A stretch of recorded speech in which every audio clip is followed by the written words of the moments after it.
So now we're going to teach our students first to establish mindfulness. And we're going to do this by bringing attention to the body and the feeling of the body just sitting here. This is a really nice way to help students who otherwise might have a hard time directing their attention on the breath. Maybe these are students who are experiencing a lot of stress, a lot of anxiety, maybe even just a lot of energy. This will help them to settle down into the body, let the mind quiet a little bit, and be more successful while paying attention to the breath. So to begin with, I have them take very full, deep breaths. This will help relax the nervous system and help release any just extra energy that might be flying around. So I guide them in this very specifically by saying, we're going to take 2 deep breaths together, and to start, I'd like you to breathe into your stomach. So let your stomach expand and bring in a deep breath, and then let your chest fill, let your neck fill, hold it, and then let it out.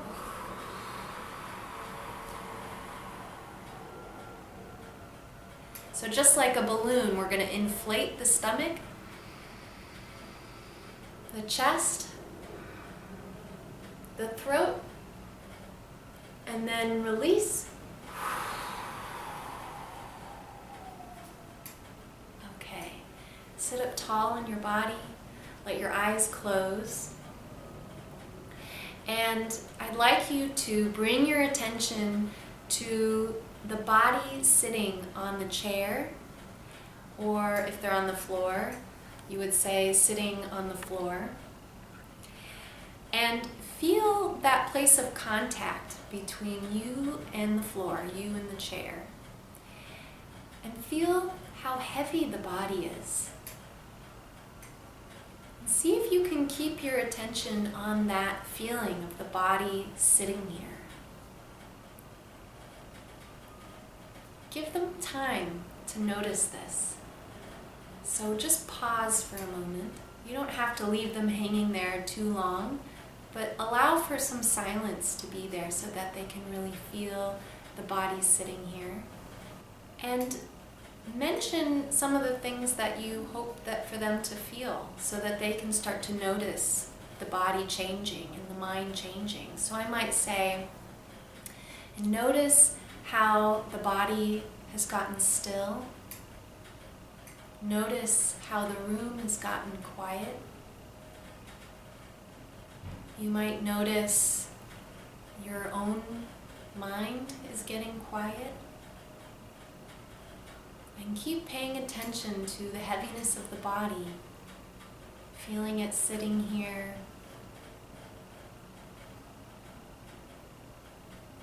Very nice.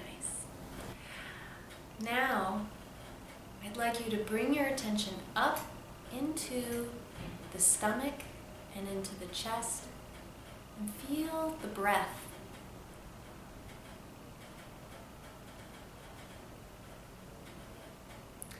And notice how there is rhythm in the breath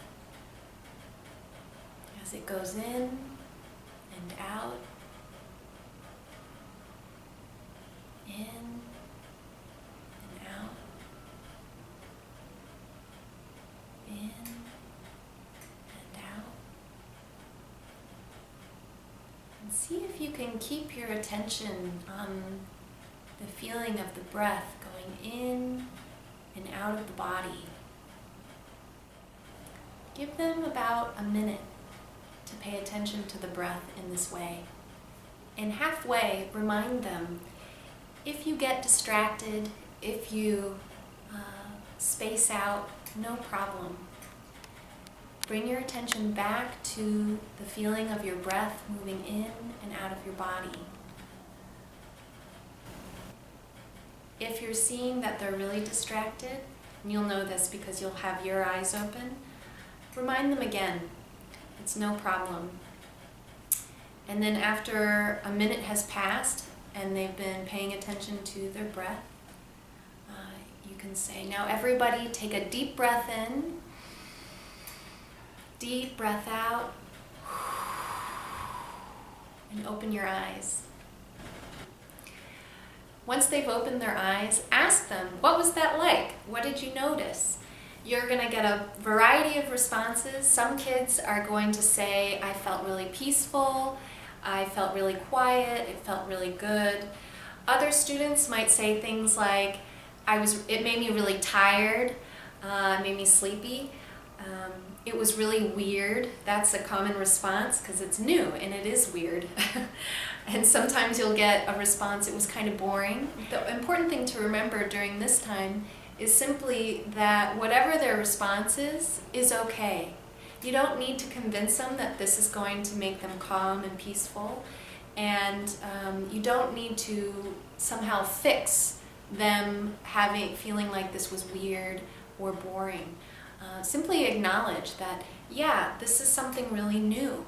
And when things are new, sometimes it feels weird, and actually it is kind of weird. I mean, how many people sit around paying attention to their breath? So that's okay. Or boring. Yeah, this is different than what we normally pay attention to. It's slower, it's calmer, and so sometimes that registers that it's boring. And that's okay too, and over time you might notice that it's not so boring. So every time we do this, it'll be a little bit different for you.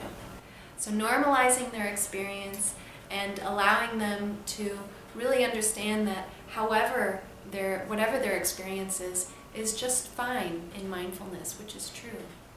So I hope that this is helpful and that you start using this in your classroom and at home, and that it allows you to connect with your students and your children in a mindful way.